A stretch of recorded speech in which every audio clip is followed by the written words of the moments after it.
So many times just by having those conversations in the Spanish language to me is meaningful, and it's exciting that wow, you're sharing whatever platform you have, and you're not segregating yourself into, oh, now we're only going to be the Latinas. So I founded this community called Latinas in Web3, which was with the goal of having more like an area where we could support each other and also like speak in Spanish. So maybe like share the news in Spanish and whatnot. So maybe some of us are bilingual because we're here in the United States, or in Latin America and they know English as well.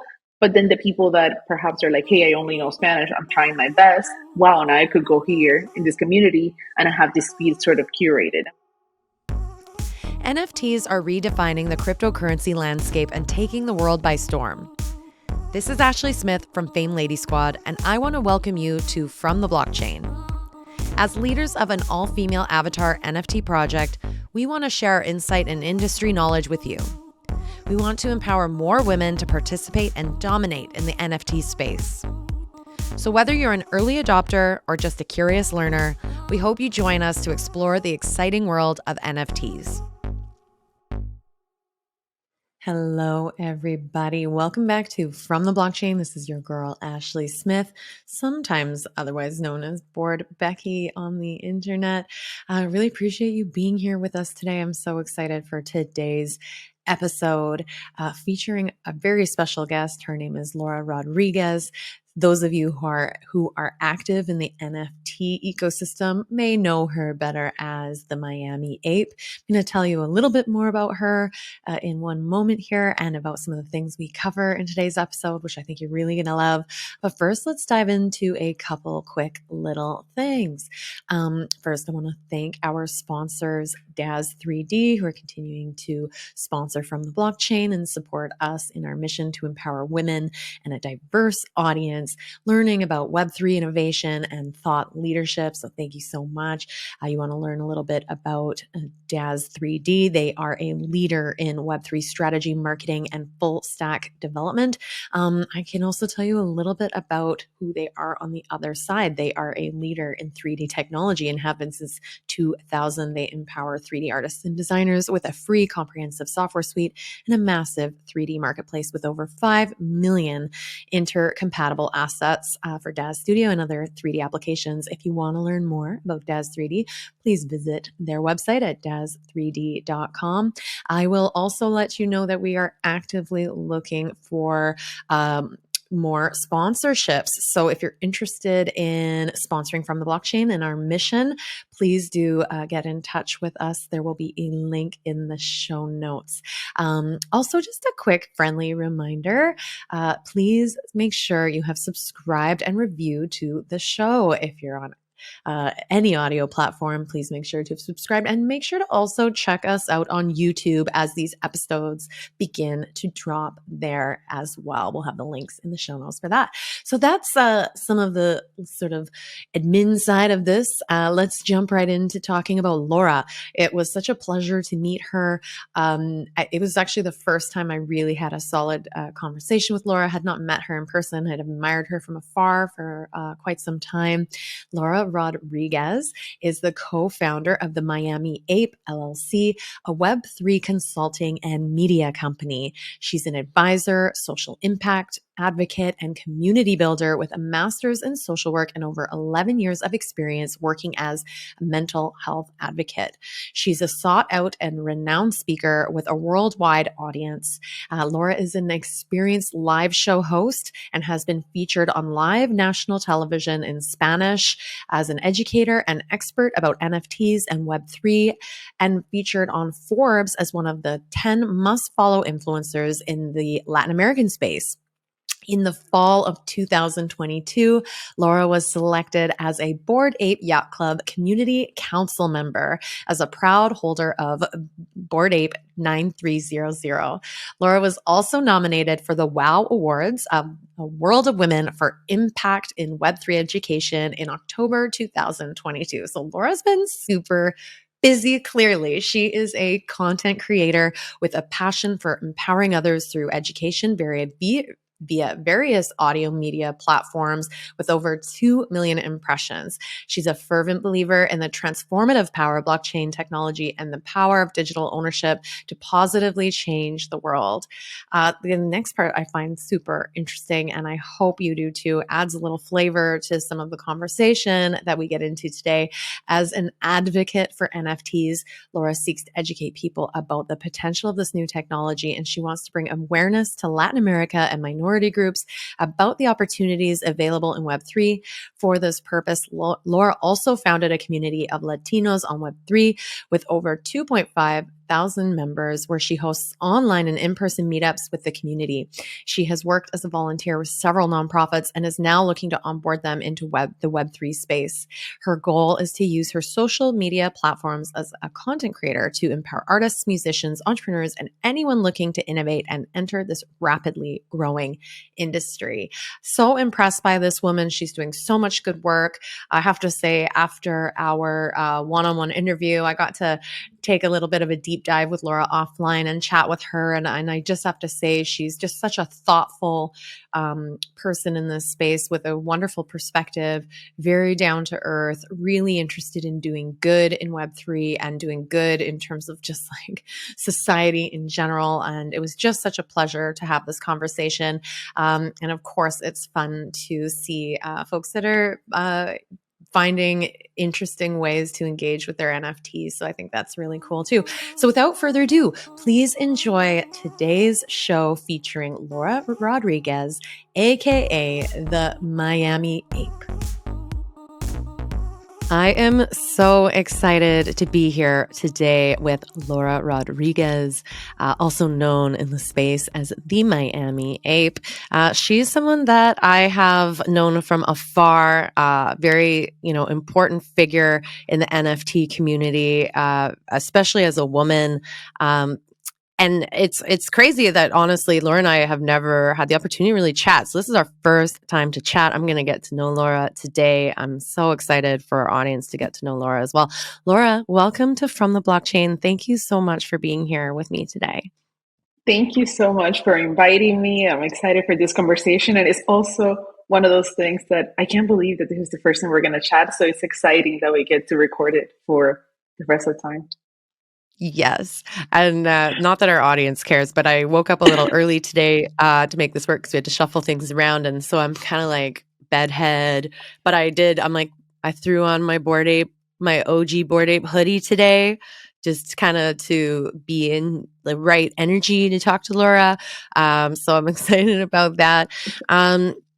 Laura, you're a multifaceted person in this space, multi-hyphenate. You've done a lot of things. You're obviously have leaned in very heavily to social media and content creation, and have become known as a speaker and an expert in this Web3 arena as it evolves. And I think before we dive into your experiences in the Web3 side and where you see yourself going and all the fun stuff we're going to talk about today, I'd love to know a little bit about you kind of let's say pre 2021. Where were you? What were you doing? What were your experiences? And then maybe that can jump into a little bit about how you jumped into Web3. Absolutely. So prior to the Web3 space, I was working as a social worker. So I have a master's in social work and used to working in many different areas, which I always say that it was like preparing me for the Web3 space. So I worked with nonprofit organizations. I was working with the elderly, and then I was also working at the University of Miami. So I was doing a little bit of everything. And then parallel to that, I've always worked within the entertainment industry. So you could see why for me it was so attractive when it's like, oh, wow, okay. So now an artist could do so much within the Web3 space and they don't have to depend just on, this label company saying like, you have the talent or you have the look, but more like the fan base saying, hey, I want to support you and I want you to grow and I want to watch that grow and I want to, I don't know, see you succeed. So I was working within both realms. And then I jumped into the space, and I don't know if you want me to just go ahead and roll into that answer too. Yeah, tell us, like, how do you even learn about, like, what is all this? Were you into crypto? Like, what brought you to Web3? So I always say that I was like a baby investor with crypto. So Mm-hmm. I had purchased my first house and I was learning about, hey, how do I invest and what's the stock market and do people like me, like, can we invest? And then Mm-hmm. crypto came around and the same thing. I'm like, okay, let me just put a little bit and be very, very safe. And it wasn't until my boyfriend was super into the blockchain technology and Web3 NFTs that I started saying like this. I'm losing him. What's happening? I'm like, he's just on the computer all day, and he went down this rabbit hole, and I totally didn't get it. Like everyone that is not into the space, it's like, but why are you so obsessed with this? Long Mm-hmm. story short, at first I kind of blew it off, and soon after, I'm like, hey, listen, can you teach me? Like, what is it that you're doing? There's no way that you're this smart person and you're going to dedicate all this time. And originally my first assumption, and that's where like when people that are not familiar with the space, I see them, I'm like, I get it. I was like, I thought that you had to be in tech or that you had to be I don't know, at least into video games, like at the very least, because for me, just breezing through it, I was like, oh, it makes sense for like the skins, right? Like to have Mm-hmm. ownership of certain artifacts in your game. And I was like, but I'm not a Mm-hmm. gamer. So I was like, so it's fine. Like that's your thing. And Mm-hmm. afterwards, when I actually sat down and give it the time of day, and he took the time to like, hey, you know what, this is what it is, right? And this is the difference. And kind of like I had the basis of blockchain, I'm like, oh, okay, and now you could apply it to everything else, and you have the transparency, and then that's where I feel like once you go down the rabbit hole, your mind just starts going about Yeah. so many different avenues this could go, right? From, oh my God, what if our governments had this transparency? Or what if, we could support anyone and have this verification of ownership? And it all got started through that. Mm-hmm. And so maybe just because you do have an identity, that's tied to the Bored Apes, and we're going to talk a little bit about Bored Ape Yacht Club today. Um, why don't you tell us about when you bought your first NFT? What was your first NFT? So I'm like, the first NFT for me, I always go back to like the Bored Ape because I bought Mm-hmm. here and there more like to trial, like try and error. Like, and I was like, and Yeah. I think I like lost one of the wallets. And sometimes I'm like, this is the question where like people ask me, I'm like, what was my first NFT? I have no idea if it was like maybe like a Kira card. I think it could have been Yeah. one of the first ones. Mm-hmm. But for me, like the most meaningful one, the one that was like, okay, now I'm in the space, and now like it was the Bored Ape, and I actually had it was two different ones before the Miami Ape, which is the one that is branded now, like the Mm-hmm. 9300, and that first Bored Ape, it was like a decision, and it was very exciting, and it was just watching how for so many weeks, not only the floor price, but the community was like bringing this project up and running with it, right? And I think it was like Yeah. the first time Yeah. that we saw like as a collective, the community kind of give it meaning. And of course, like the founders and the team, have so much credit, and they give the not only the utility but the perks, kind of like sharing the pot and not just saying like, oh, thank you for giving us all your Mm-hmm. royalties and all the money, but we're going to get this back to you guys. But the reality is that the community is the one that was like the driving force. So Mm-hmm. that to me was like the most exciting decision to make, and almost like the most scary because I didn't mint the Bored Ape. So we Mm-hmm. made this like very um like clear decision to say like, okay, we're gonna buy this, let's do this, like You're we aping got in. this, yeah, like we're aping in, and like this is crazy because you went from like a few months ago or a few weeks ago saying like, why do you want to buy a picture? I'm like, what, why are you trying to buy a picture? To like, yes, this is so smart. I'm like, this is a great idea, this could totally be a character, this could totally be branded, this could be something so much bigger than whatever it is today, and it Mm-hmm. totally has been. Yeah, I love that. I feel like we might have a similar story and timeline. It sounds like, because I didn't mint my ape either, and it was a big kind of crazy decision at the time to ape in. You now have a company called the Miami Ape LLC. It's a Web3 consulting and media company. You're an advisor, social impact advocate, and community builder. I'd love to know a little bit about kind of where from those early days of minting, from those early days of going in and selecting your Bored Ape till today, kind of where the evolution has gone in terms of your professional career and, where you're spending the majority of your time. Well, the majority of my time right now is kind of structuring the company. I think at the beginning it was a lot of the community building within Twitter, and that happened very organically. I think that the last thing I would ever have thought is that and we kind of talked about this at some point, but it was like I never thought that I was going to be the face of the Miami. That was the reality. I saw it more as, oh, how cool, there's this character. And I thought that maybe the whole idea of like the metaverse, we're going to be there a little bit faster. We're like, our apes, we're going to be just like the characters and maybe not Ashley, maybe not Laura. And little by little, once the Twitter space started, then that kind of trickled into, wait, but you are the face of this, and you're the one leading the conversations and then speaking at conferences and whatnot. So because of all that, right now, most of my time, it's, okay, how do I make this business long lasting? And how am I not only educating, but I can't just sit here and educate all day if it's not a business, because at some point it's like, I have to live.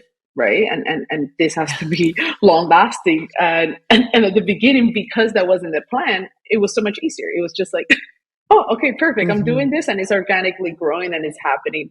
And nowadays it's like, okay, how do I continue to partner with more, not only projects, but maybe, I don't know, businesses that are Web2 and that they're just curious. Maybe not necessarily, they don't have to be decided like, hey, I want to drop a project and I want to cash out, but it's more like, how do we start educating those communities and maybe those teams?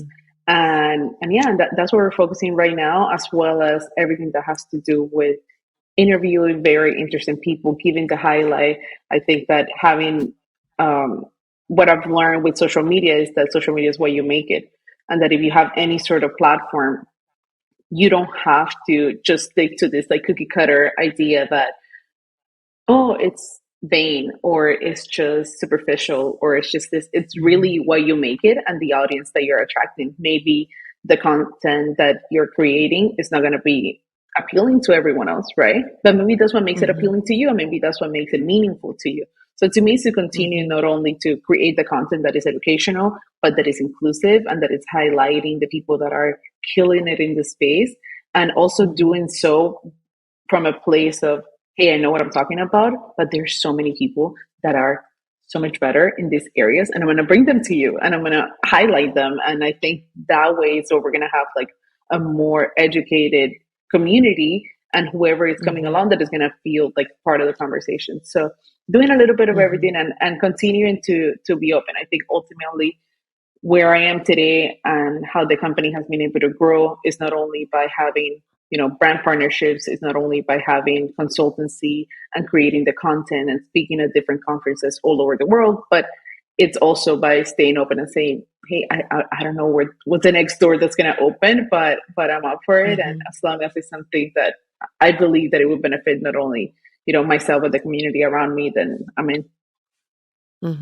There's a few avenues I'd like to go down, and so I'm hoping I don't miss any of them with that. But just with, brand and corporate partners, especially those that are just being introduced to Web3 as a concept and thinking about what it might mean for them. I'm wondering if you've started proactively seeking out partnerships, or if they're mostly coming to you. I'm assuming it's more the latter. And please correct me if I'm wrong, because I'm really starting to think more and more about the business of bringing Web3 to companies who are just, ripe for it.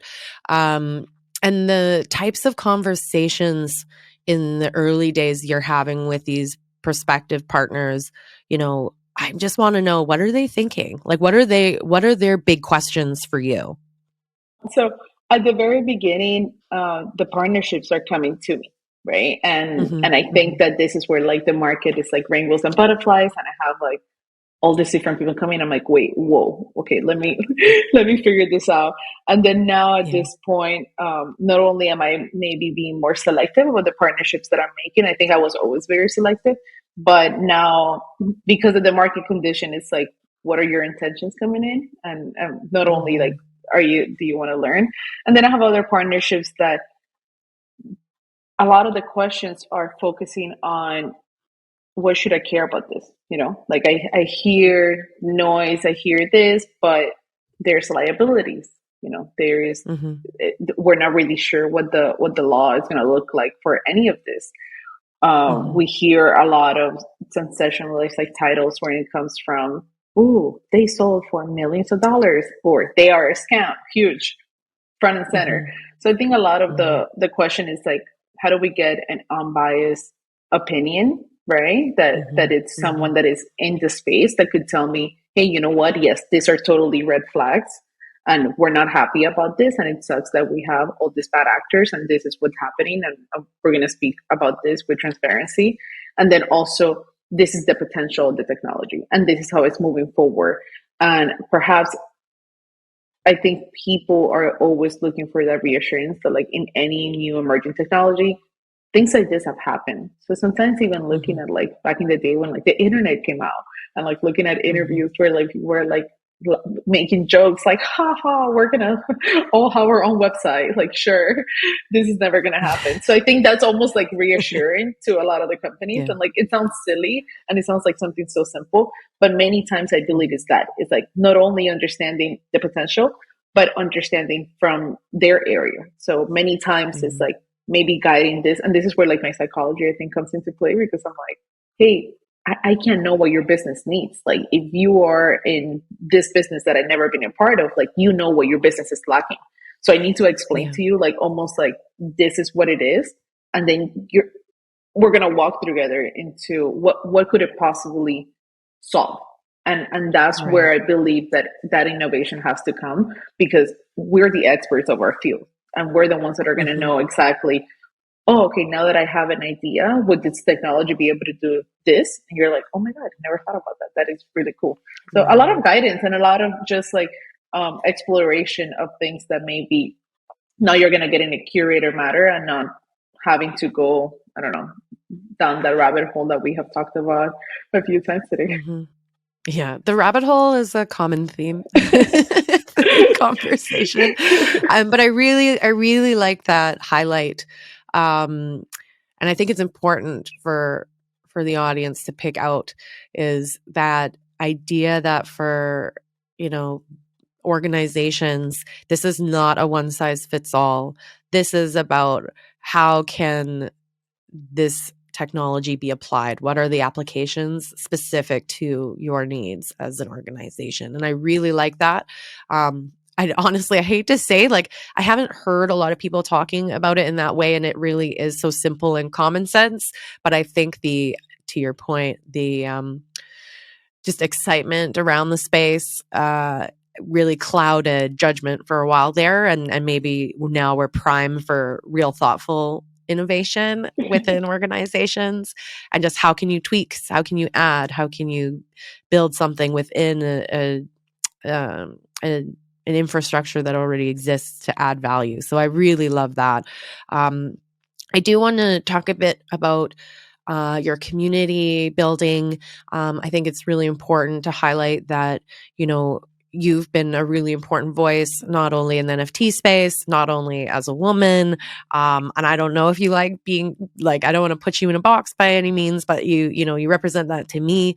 But also when it comes to the Latin American demographic. And I know that within your Twitter spaces that you hold, I was taking a look at some of the things you've done recently, Spanglish. I saw Spanglish in there. So I'm assuming that some of the things that you're doing and the communication that you're having is in Spanish. And by the way, I saw like you've been featured in Forbes, you've been on the front page of newspapers, and in some cases written in Spanish, which is so cool, because one of the things early days, even on this podcast, we talked about the lack of good resources, which is evolving and getting better.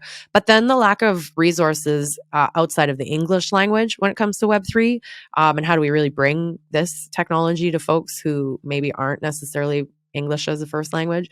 So maybe you can expand on that a little bit, why it's important to you, what learnings you've had in that kind of space, and anything you want to add about it. Absolutely. I think that I've been very blessed to grow up here in Miami. Miami is a city of Spanglish. If you come to Miami and you go anywhere, you might struggle a little bit if you can't get by with like a few Spanish words, right? And it was something that for us is very normal. And little by little, what I realized in these audio conversations that we were having in social media is that, oh my God, I was like, we're just speaking English the whole time. I was like, no matter what, like this, I can't throw in like my 2 cents in Spanish.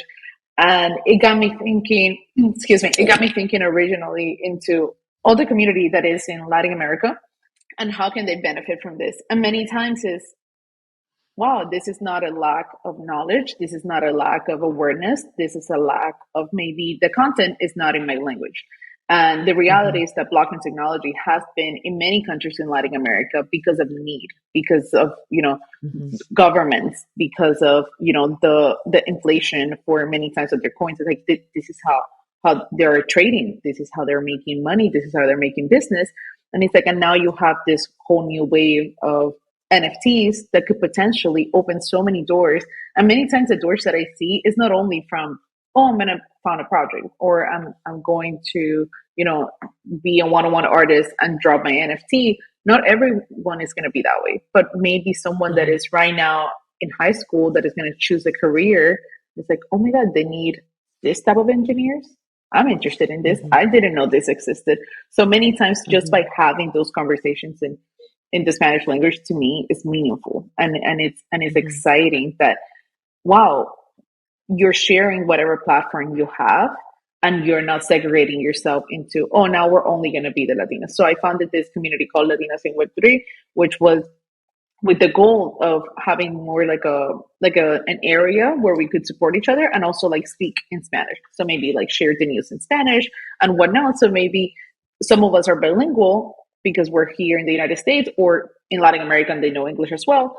But then the people that perhaps are like, hey, I only know Spanish, I'm trying my best. Wow, now I could go here in this community and I have this feed sort of curated. And we host Spanglish every Monday, spaces, and that people feel comfortable to be part of the conversation or to not feel. I think that many times, and I do it in Spanish because this is the other language that I know, but I encourage people all the time, if you speak French, if you speak Mandarin, whatever it is, do it, because the reality is that maybe we're missing out on brilliant minds just because they're scared of having a conversation. And there's this thing about having an accent that even for myself, that many times it's like, wow, sometimes I used to feel that I was like not smart because I messed up a word. And now this gives you like, I don't know, I got scared and I didn't want to public speak. Like when I see myself in podiums and going to conferences, I'm like, what? I was terrified of that.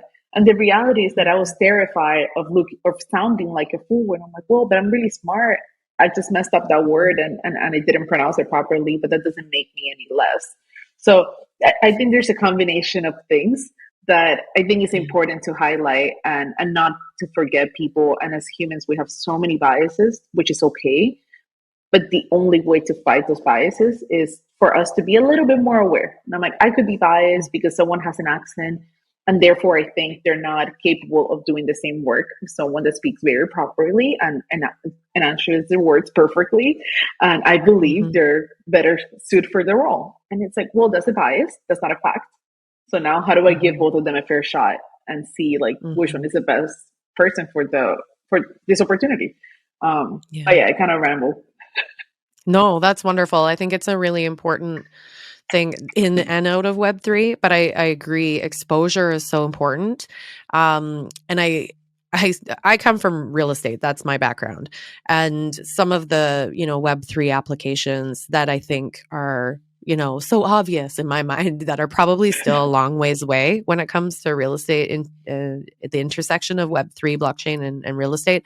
It's partly because, where I live in British Columbia, like our title system is super safe. It's super reliable. It's an area where there's very little concern and issue and fraud. Like that's just not something that comes up a lot. But when you look at other parts of the world, those issues might not be those issues might be much stronger, or there might be more clear advantages to integrating blockchain technology as an example. And I think when we spread the word about what smart contracts can do, it can go outside of us. It doesn't necessarily need to be applicable here at home for me, for example, but it could solve a lot of real world problems in other places. But folks need to learn. They need to have access and exposure, and there needs to be talent, like people who can work in the space to start building and creating and all of that. So that's my ramble. So I think it's really important. I think you're doing really important work. I want to make sure we talk about a few things. I think let's keep on this application side for a second. I know that you mentioned that you've worked with nonprofits for many, many years. Would love to know your thoughts on the intersection of Web3 and nonprofits, and the types of conversations you might be having with those sorts of organizations where you see Web3 perhaps bringing some benefit to those organizations. So one of the organizations that I work closely here in Miami is a homeless shelter. So it's a Chapman homeless shelter. And funny enough, this was like, I don't know, since I was 18 years old, I've been volunteering at the Chapman homeless shelter. Through social media, they reached out to me sometime last year. And I was like, what? I was like, well, they're like, oh, if you ever want to come and see the homeless shelter. I was like, I go to the homeless shelter. I was like, I'm familiar with it. And long story short, they had someone in the team that was really excited about blockchain technology, and they got on board with the mayor of Miami.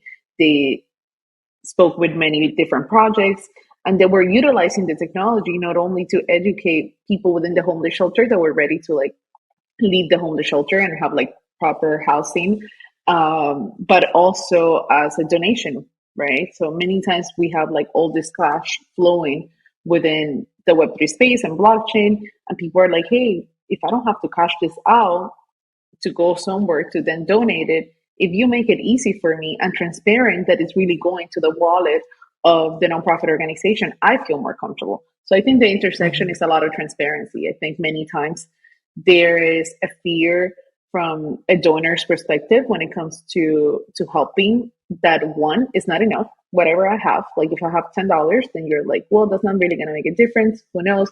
And then the other part is always trust.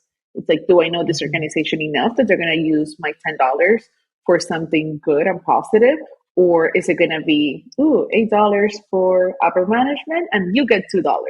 And people, because they feel uneasy, what happens is that then you don't see this push of help, right? You just kind of like think about it and whatever, your phone rang, you ran away. and you forgot that you were going to donate anything. And that could be, obviously money or time. But in this case, because we're speaking about the blockchain technology and what benefits can it bring, I think it would be tied to that, to total transparency, to saying, hey, you know what? Yes, we have to pay our leadership. This is how much leadership gets paid. This is the donations that came in. And this is exactly the distribution in order to fund whatever, we're doing to keep the shelter going, to keep the nonprofit running. So you're really talking about bringing that balance sheet, that ledger to chain, basically, for transparency. I mean, I think that as of right now, how nonprofits are established, they're supposed to be non-for-profit. So this is not a business. This is not for profit. Yes, in order to have a really good nonprofit, I believe that people in leadership, they have to get paid, because if not, they're going to take their talents elsewhere. Many times as donors, we could be very uneducated on that matter and feel that, oh no, now Ashley's stealing all her money. And it's like, no, guess what? Ashley's the brain. Ashley's the one getting the partnerships. Ashley's the one getting, more funding. Ashley's the one running the company.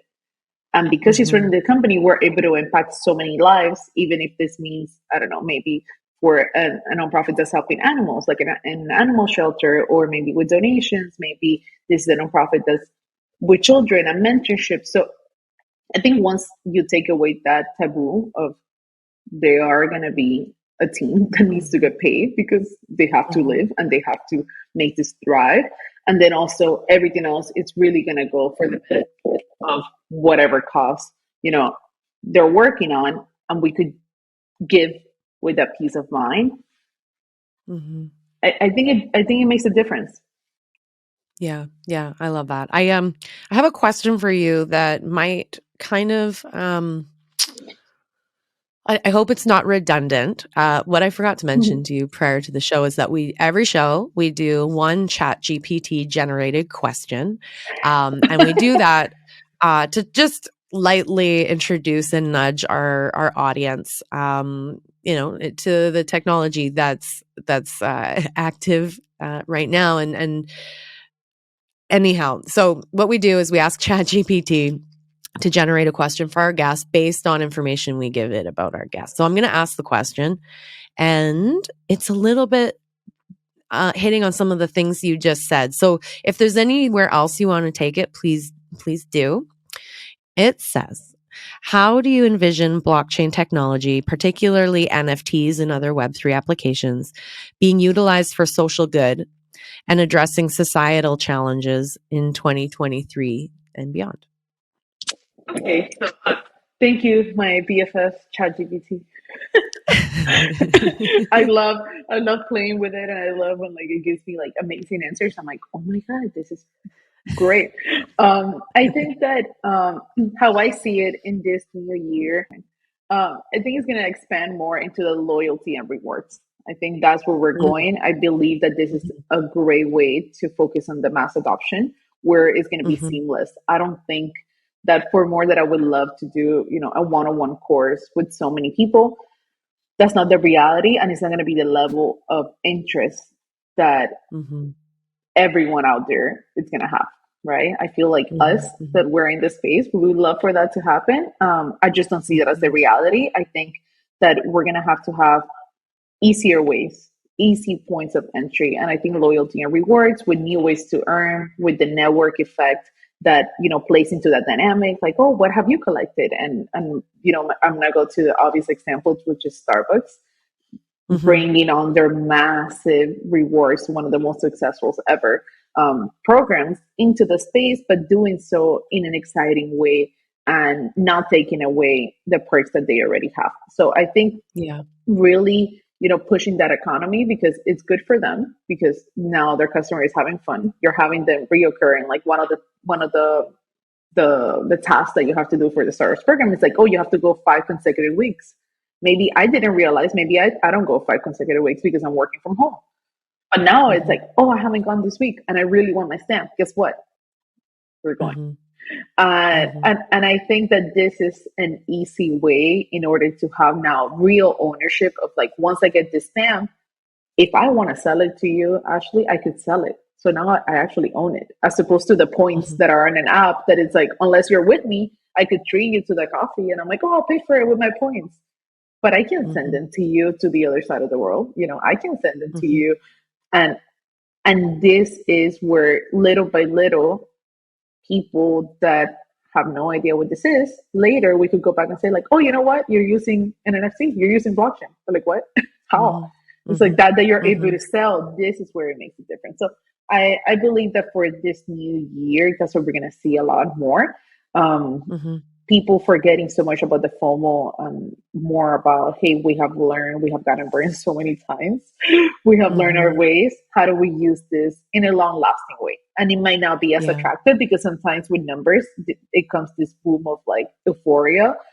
But sometimes you don't need that. So I believe that it's going to be a lot more education, maybe more in detail to those that care.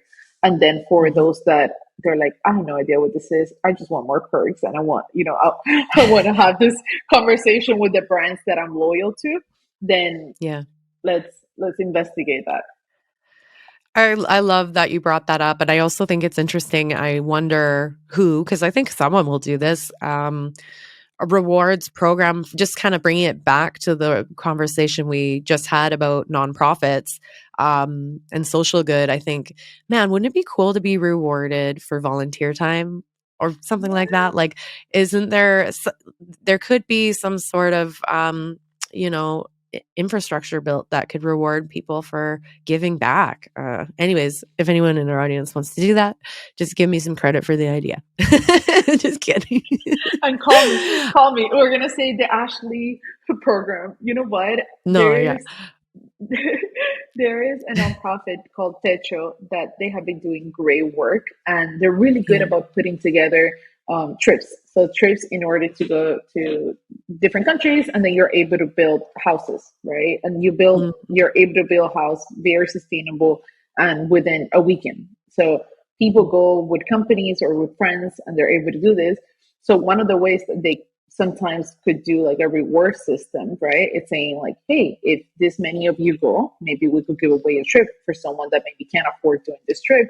And to me, it's like, it would be interesting to see how can they use the blockchain technology to say, hey, you know what, if you bought this many NFTs, maybe you get a free trip, maybe you get this reward, maybe you get, I don't know, a ticket in the raffle in order to partake in this in-person activity. So kind of tie into what you were saying.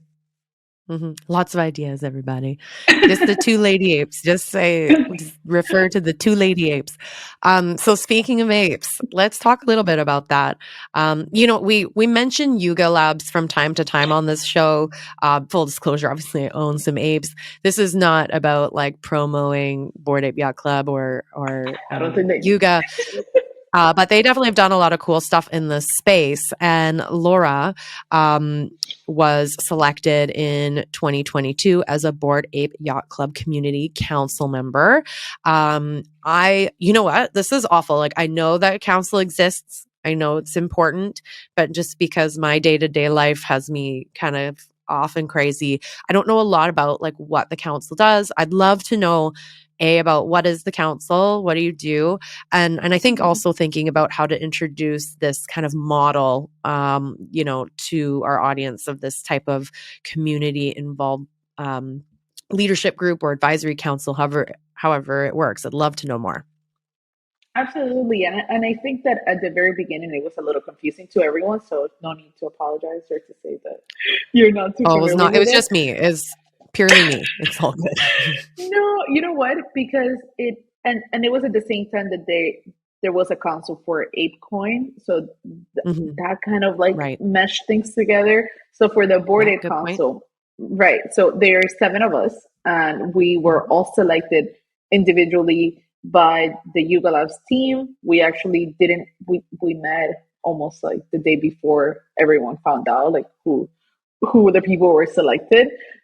It's really cool, the idea that we're all over the world. And one of the main goals is also to have an insight to different communities and almost be like eyes and ears into what is resonating with the community and what is not resonating with the community. Because at the end of the day, is that this is for the community and we are part of the community very much, right? So it's like, we're not Yuga Labs employees. We're going to be pushing like the real talk. And maybe sometimes you could work in a great company, but if you're working there, then you might hold back, right? You might say like, oh yeah, the event went great. And then they're like, no, people are complaining about the lines, or people weren't happy about this part, and people love the entertainment. So what is it? So I think like having that direct feedback in order for the company to be able to continue to build with the ideals or what the community resonates with. And that in a global community, this could look also different. And I can't only imagine. Like the more that I think about it, the more I'm like, oh my God, this is horrible. Because for me, this could be fun. And maybe for someone from another culture, it's like, oh, why are you doing that? You know, this is not appropriate. This is actually disrespectful for us. So I think being sensitive into all the holders, right, of the club, I think is something that it would be virtually impossible, but at least making the attempt to actually have representatives all over that could actually give this feedback and that are very well embedded in the community. And from that is the other side. How can we learn as community council members the resources that Yuga Lab has that we could now bring for the community? So is it via a grant that maybe you have a community in British Columbia and you're like, hey, Laura, we would love to get together, but I mean, I can't invite everyone to my house. This is not something like, is it something that we could support maybe amplifying, hey, who else is around the area that would be happy to have a meetup? And that could be anything that you could come up with. And it's like, maybe we could provide some funding, some grant funds to push someone that wants to do something great for the community. So the allocation of resources is something that is really important. And for us, it's been a lot of feedback, like when it came to the game, like Dookie Dash. It's like, oh, what do you guys think about this? Meeting with some of the senior people at the in Yuga Labs has been really fun. So like some of the creators of the video game, and like learning like where it came from, but also surprisingly, and I would say that I'm like, not a lot of alpha. I feel like we're very much the community. So sometimes I'm like, wait, we just feel like, oh, you knew about this. I'm like, no, I didn't. I was like, they don't tell us this. I was like, I promise. I was like, we had a meeting yesterday, but like, they don't tell us this. So that's where I go back to feeling like, okay, this is absolutely community driven.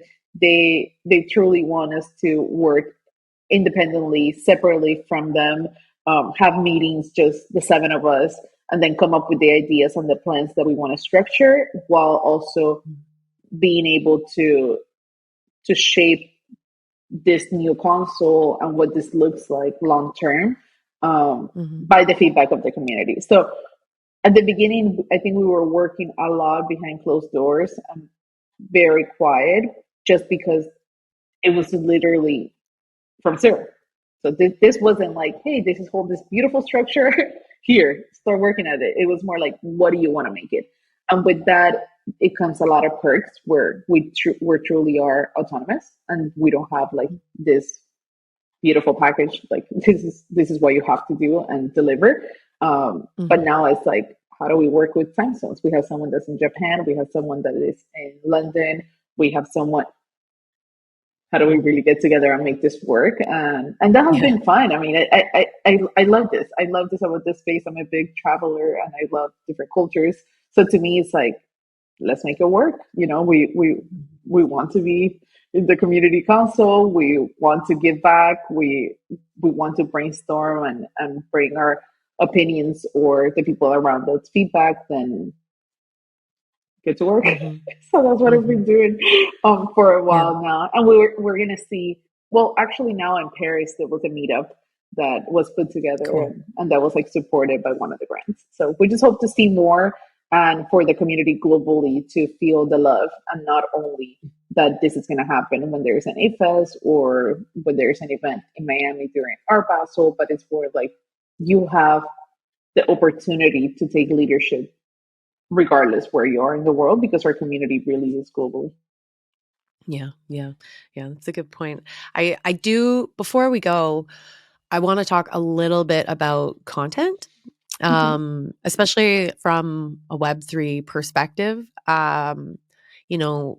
As many people know, like the NFT community has mostly lived on Twitter and Discord over the last couple of years.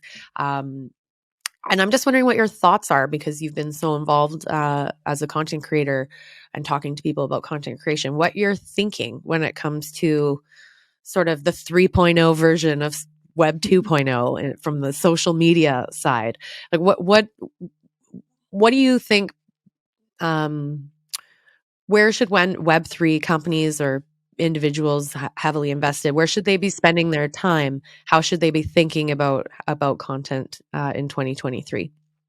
I think for content, is what is driving is like cultural relevance, right? So in many situations where you see it's like brands like Budweiser and Prada or Lacoste or Porsche that have come into the space, either they have listened to whatever is happening and kind of tailor the way they communicate with their audience via Twitter, via I think it's mostly Twitter. I was like, the reality is that for now it's like mostly Twitter.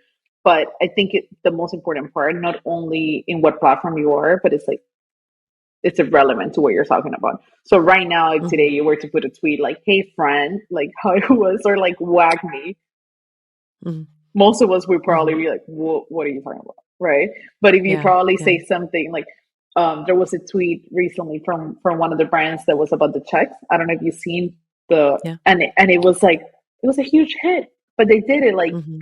super fast. So sometimes it's like not only being active on Twitter, where most of the Web3 NFTs is, but what is cultural relevance? Like, are you keeping up with the space? And what this is going to look like is like having someone working for the brand, having someone on top of it, having someone like seeing what's the next trend, because it's too fast. This is a Yeah. space that is not going to be. Maybe you're putting, you know, a video on YouTube. You have more time to record it, to edit, to this is more immediate. And if you didn't do it now, if you took the time to edit the video and post it, by the time you posted it, you're late. It's lateness. Right. So Right. sadly, it's going to be how fast are you reacting, or how fast your team is reacting to this.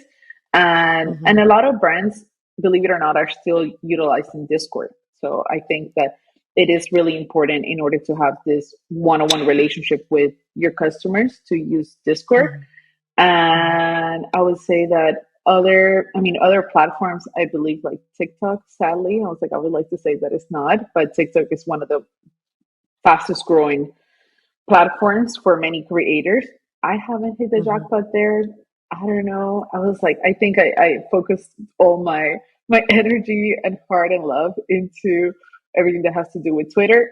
But I think it's important to at Mm-hmm. least have some sort of representation. I don't think that you have to have the same following or growth within all other platforms, but I think it's important to at least have visibility, especially when it comes to like scammers, right? So I would say Yeah. like Yeah. have your handles, make sure that whoever your community is or your audience, they're educated, that if Ashley underscore or Becky message them and ask them for crypto advice, is definitely not them. These are things that maybe for people that spend too much time in this space, it's like, oh, that's obvious. She wouldn't do that.